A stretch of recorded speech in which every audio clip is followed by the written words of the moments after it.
وبركاته. الحمد لله منح القوة، والصلاة والسلام على رسول الله مصدر كل أسوة، وعلى آله وأصحابه الذين اقتدوا به فأحسنوا القدوة. أشهد أن لا إله إلا الله وحده لا شريك له، وأشهد أن محمدا عبده ورسوله. أما بعد، معاشر المسلمين ضيوف الرحمن رحمكم الله, marilah kita tingkatkan ketakwaan kita sehingga kita akan menjadi orang-orang yang beruntung baik di dunia maupun di akhirat. Terlebih pada hari ini merupakan hari yang istimewa bagi kita, hari di mana kita bisa mengingat dosa-dosa kita, hari di mana kita bisa meningkatkan amaliyah kita, hari di mana kita bisa mengingat kematian kita sebagaimana telah disampaikan oleh Ustaz Wahid Hashim. Tentunya orang-orang yang bertakwalah, orang-orang yang amaliyahnya berlimpahlah, dialah yang akan beruntung. Karena Allah Subhanahu wa ta'ala berfirman, Ya ayyuhalladzina amanu taqullaha wa qulu qawlan sadida yuslih lakum a'malakum wa yaghfir lakum dhunubakum wa man yuti'illaha wa rasulahu faqad faza fawzan 'azima. Ma'asyiral muslimin rahimakumullah, Allah Subhanahu wa ta'ala berfirman dalam surat Al-A'raf ayat 199, A'udzu billahi minasyaitonir rajim, khudhil afwa wa'mur bil ma'ruf wa'rid 'anil jahilin. Jadilah engkau pemaaf, wa'mur bil ma'ruf, dan serulah kepada kebaikan, perintahlah orang lain untuk berbuat kebaikan, wa'rid 'anil jahilin, dan berpalinglah dari orang-orang yang bodoh, berpalinglah dari orang-orang kafir, berpalinglah dari orang-orang yang mendustakan ayat-ayat Allah Subhanahu wa ta'ala. Ma'asyiral muslimin rahimakumullah, ayat yang pendek yang terletak di akhir surat Al-A'raf ini menurut ulama merupakan sebuah solusi dari apa yang telah dikisahkan dalam ayat dalam surat tersebut. Karena dalam surat Al-A'raf Rasul Allah Subhanahu wa ta'ala menyebutkan bagaimana makar orang-orang kafir dan orang-orang munafik terhadap Rasulullah sallallahu alaihi wasallam, bagaimana mereka melemahkan dakwah Rasulullah sallallahu alaihi wasallam. Oleh karena itulah ayat ini merupakan sebuah solusi bagi Rasulullah SAW untuk menangani makar-makar orang-orang kafir dan orang-orang munafik. Nah, tentunya ayat ini bukan hanya ditujukan kepada Rasulullah SAW, tetapi ayat ini juga ditujukan kepada kita sebagai umat beliau. Dan saya ingin mengambil sedikit dari ayat tersebut. Saya ingin menggarisbawahi kalimat terakhir, kalimat pertama maksud saya, khudil afwa, jadilah pemaaf. Kita diperintahkan oleh Allah Subhanahu wa ta'ala untuk menjadi orang yang memaaf. Padahal kita tahu bahwa ketika kita meminta maaf itu adalah perkara yang sangat mudah. Tetapi sebaliknya, ketika kita dimintai maaf oleh saudara kita, ketika kita dizalimi oleh saudara kita, kemudian saudara kita itu meminta maaf kepada kita, apakah dengan mudah kita bisa memaafkannya? Apakah dengan mudah kita bisa mengampuni kesalahannya? Mungkin sebagian besar kita masih merasa berat untuk memaafkan saudara-saudara kita yang dizalimi kita. Tetapi ketahuilah bahwa memaafkan kesalahan orang lain itu merupakan suatu perbuatan yang mulia, merupakan akhlak yang mulia, merupakan contoh Rasulullah SAW kepada para umatnya, sehingga umatnya akan menjadi umat-umat yang mulia pula. Amin. Berkaitan dengan kisah maaf ini, saya teringat sebuah kisah sahabat Rasulullah SAW yang diriwayatkan oleh Abu Dzar yang terjadi pada masa Khalifah Umar bin Khattab. Abu Dzar yang bernama Jundub bin Junadah riwayatkan bahwa pada masa kekhalifahan Umar bin Khattab ada seorang pemuda dari suatu negeri yang meminta izin kepada ibunya untuk melaksanakan umrah. Namun ketika telah sampai di kota Madinah, dia pun terlelah. Dia turun dari ontanya, kemudian beristirahat tanpa mengikat ontanya dengan ikatan yang kuat. Lalu dia pun tertidur dengan lelapnya. Tetapi ketika dia terbangun, alangkah kagetnya bahwa untanya, satu-satunya bekal dalam perjalanannya, sudah tidak ada. Lalu dia pun bergegas mencari untanya, sehingga dia mendapatinya unta tersebut ada di dalam kebun. Ada di dalam kebun yang dimiliki oleh salah satu penduduk Madinah. Tetapi sayang seribu sayang, ketika dia menemui untanya, ternyata untanya sudah tergeletak mati. Untanya sudah mati karena dibunuh oleh pemilik kebun. Lalu sang pemuda ini bertanya kepada pemilik kebun, "Wahai fulan, mengapa engkau membunuh untaku?" Tapi apa jawab pemilik kebun? "Untamu ini telah merusak kebunku, maka tidak ada cara yang lain untuk menghalangi perusaknya kecuali aku membunuhnya, kecuali aku memanahnya." Nah, karena dia teringat bahwa untanya itu hanyalah satu-satunya bekal yang dikasih oleh ibunya, maka dia pun begitu meluap emosinya, dia sangat marah. Kemudian tanpa sengaja dia memukul pemilik kebun itu yang sudah agak tua renta. Hanya dengan satu pukulan, sang pemilik kebun itu pun mati.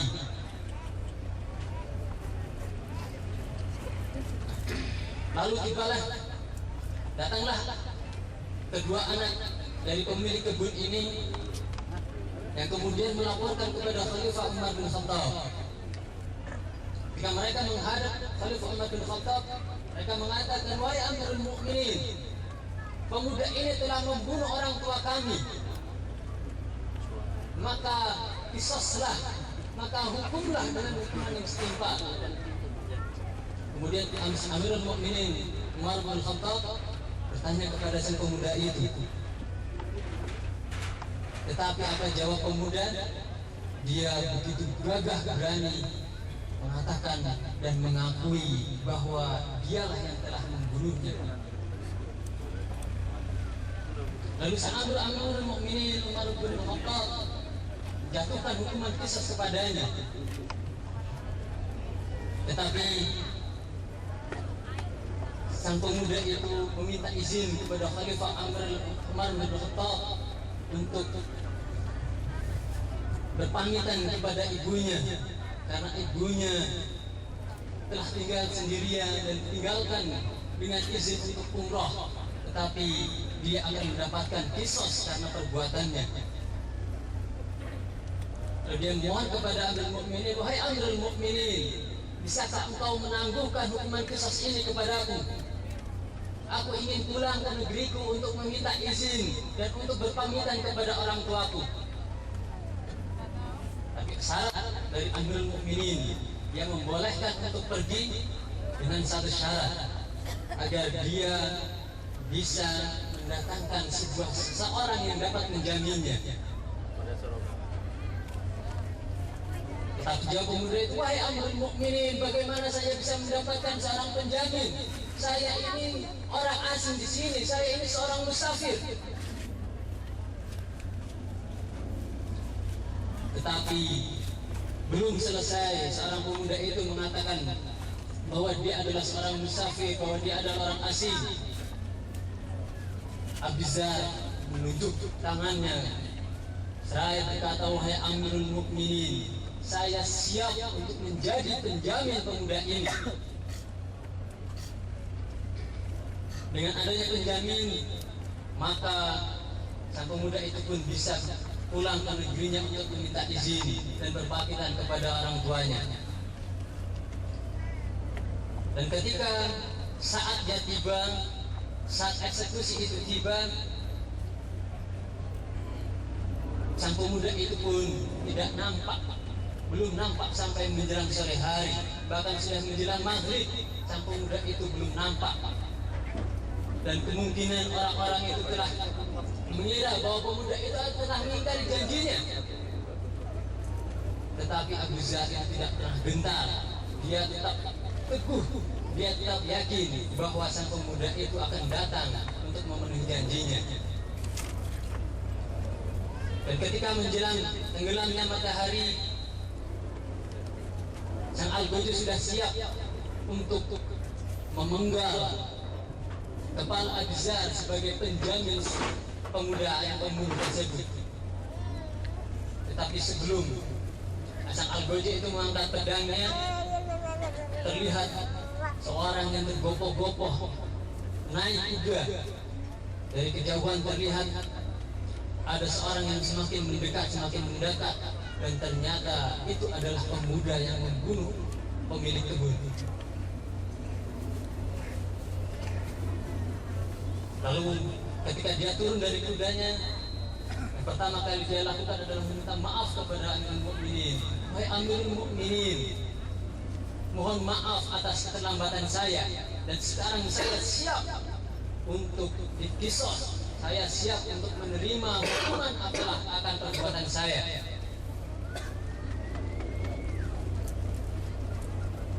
Lalu dia pun menghampiri sang Al-Gojo dan siap untuk dipenggal, siap untuk dikisos. Tetapi ketika sang Al-Gojo itu mengangkat pedangnya, Amirul Mukminin Umar bin Khattab bertanya terlebih dahulu kepada pemuda tersebut, wahai sang pemuda, mengapa engkau kembali padahal engkau itu tahu akan mati? Engkau itu tahu engkau itu akan dikisos, engkau itu tahu kepalamu akan dipenggal. Tapi apa jawab pemuda tersebut? Wahai Amirul Mukminin, saya tidak mau dikatakan tidak ada lagi seorang mukmin yang tidak menepati janjinya. Karena itu saya menepati janji saya agar dikatakan bahwa orang-orang mukmin itu masih menepati janji-janjinya. Melihat hal tersebut, dua orang anak dari pemilik kebun itu berkata kepada Amirul Mukminin, wahai Amirul Mukminin, aku telah memaafkan mereka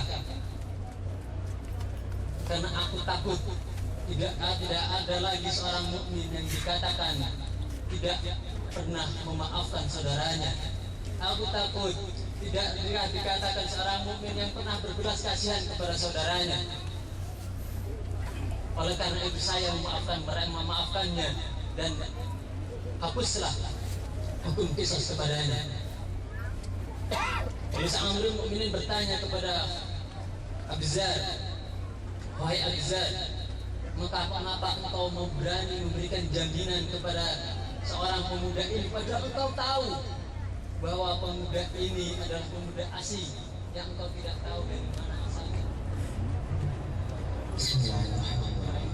Assalamualaikum warahmatullahi wabarakatuh.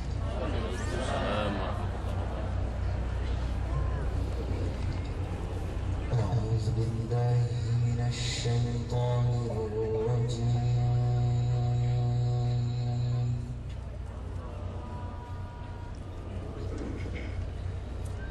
Bismillah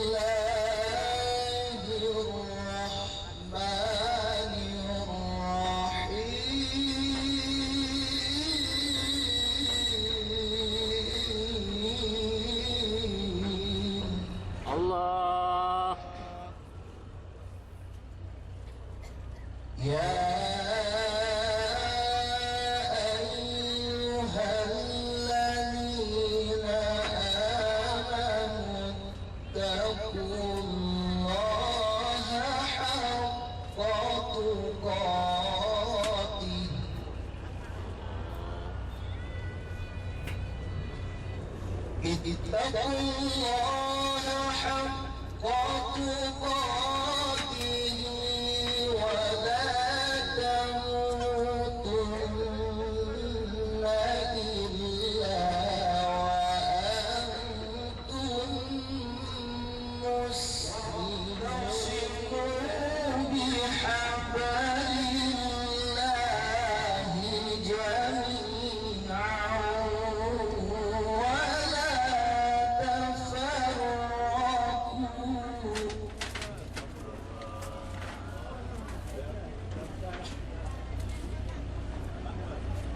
واذكروا نعمة الله عليكم إذ كنتم أعداء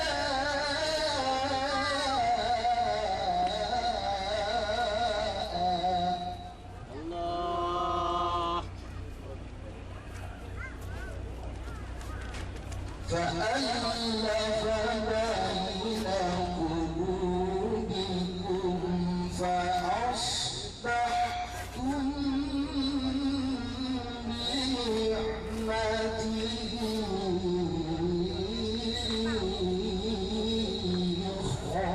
إخوانا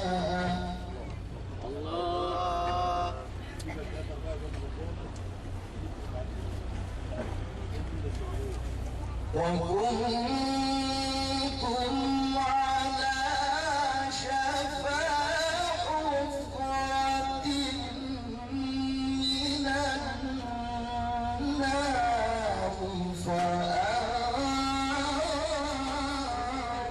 كذلك يبين الله لكم آياته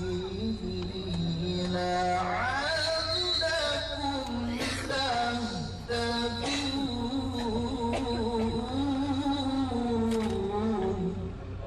الله الله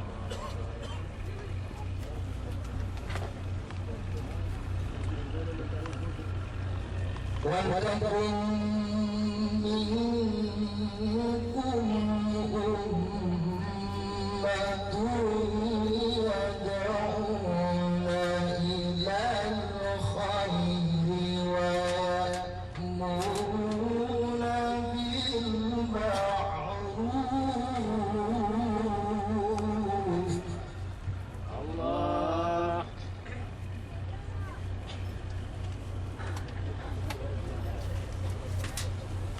ويأمرون بالمعروف وينهون عن المنكر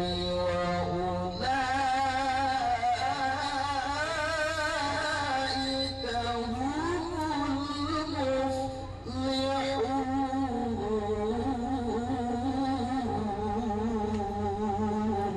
الله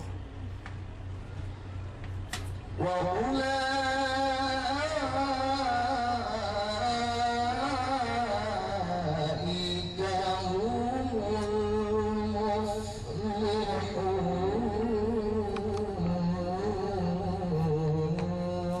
المفلحون صدق الله العظيم.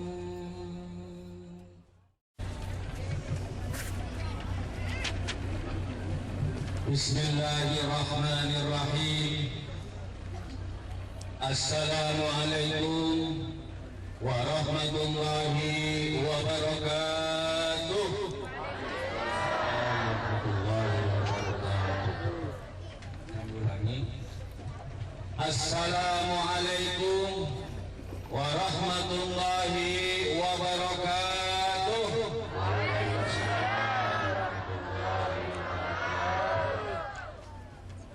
Alhamdulillah masih pada semangat ya, walaupun panas. Panas ya Bu? Yang kepanasan jangan-jangan ini tergantung amalan perbuatannya. Ya, saya nggak kepanasan nih, kan di atas ada ini. Alhamdulillah Alhamdulillahi ghafiril dhanbi wa qabilit tawbi shadidil iqab al-fatihi lil mustaghfirin al-abwab wal musayri lit taibin al-asbab. Ashhadu an la ilaha illallah wahdahu la sharika lah wa ashhadu anna sayyidana wa nabiyyana Muhammadan abduhu wa rasuluh. Allahumma salli wa sallim wa barik ala habibina wa syafi'ina wa qurrati a'yunina wa maulana Muhammad wa ala alihi wa ashabihi wa man tabi'ahu bi ihsani ila yaumiddin, amma ba'd. Ya ayyuhan nas ittaqullaha haqqa tuqatih wa la tamutunna illa wa antum muslimun. Rabbi shrah li sadri wa yassir li amri wahlul 'uqdatam min lisani yafqahu qawli, amma ba'd.